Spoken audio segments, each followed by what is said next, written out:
प्रधानमंत्री नरेंद्र मोदी आज पश्चिम बंगाल के दौरे पर जा रहे हैं। वैसे तो प्रधानमंत्री का यहां कई विकास परियोजनाओं की सौगात देने का कार्यक्रम है, लेकिन संदेश खाली के मुख्य आरोपी शाहजहां शेख की गिरफ्तारी और पूरे मामले पर मचे सियासी बवाल के बीच ममता बनर्जी के लिए प्रधानमंत्री का बंगाल दौरा टेंशन बढ़ाने वाला हो सकता है। रिपोर्ट देखिए।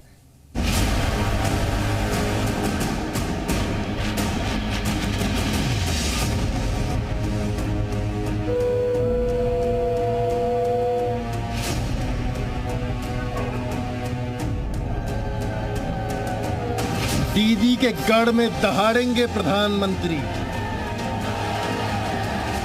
संदेश खाली में बवाल, पीएम मोदी पूछेंगे सवाल। दीदी की चाल, बेटियों की सुरक्षा पर होगा सवाल। बेटियों की सुरक्षा पर आंच, सीआईडी करेगी जांच। ममता की गुंडा शाहजहां, ममता की पुलिस, ममता की सीआईडी। ममता छोड़ो और बंगाल बचाओ। सीबीआई लाओ, संदेश खाली को जस्टिस न्याय दिलाओ।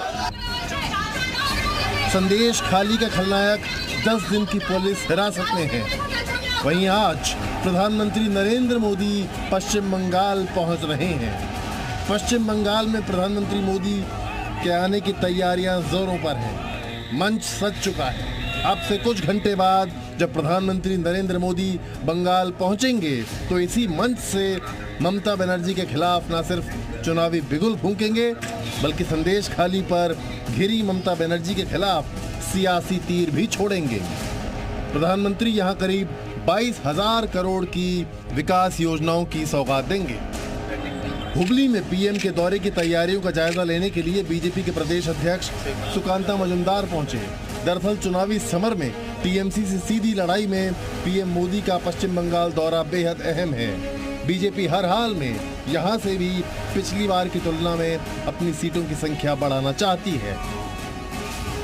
2019 के चुनाव में बीजेपी ने बंगाल की 42 सीटों में से 18 लोकसभा सीटों पर जीत दर्ज की थी, जबकि टीएमसी के खाते में 22 सीटें आई थी।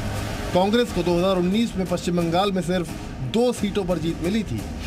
संदेश खाली के मास्टरमाइंड शाहजहां शेख की हिरासत के बाद दीदी ने भले ही उसे पार्टी से निकाल दिया हो, लेकिन संदेश खाली के महिलाओं से यौन उत्पीड़न के मुद्दे पर बीजेपी ममता बनर्जी के खिलाफ मोर्चा खोले हुए।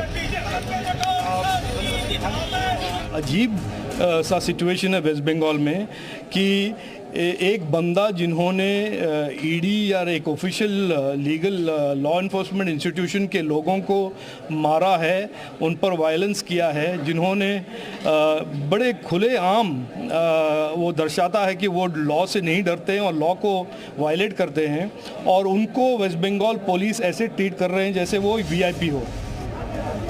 दरअसल पश्चिम बंगाल में दीदी के किले में सेंध लगाना इतना आसान नहीं होने वाला, क्योंकि जी न्यूज़ मैट्राइज के ओपिनियन पोल में बंगाल में कांटे की टक्कर दिख रही है। ओपिनियन पोल के मुताबिक बीजेपी को इस बार 1 सीट कम यानी 17 सीट मिलने का अनुमान है, जबकि टीएमसी को 24 सीटें मिल सकती हैं, जो पिछली बार से 2 सीट ज्यादा हैं, जबकि कांग्रेस के खाते में सिर्फ 1 सीट जाने का अनुमान है। प्रधानमंत्री नरेंद्र मोदी का ये 2 दिन का दौरा है। वहीं इसी हफ्ते में वो एक बार फिर से पश्चिम बंगाल पहुंचेंगे। इस बार वो उत्तर 24 परगना पहुंचेंगे, जहां महिलाओं से मुलाकात का भी कार्यक्रम है। जाहिर है बीजेपी की तैयारी संदेश खाली पर ममता सरकार को घेरने की है। ब्यूरो रिपोर्ट, जी मीडिया।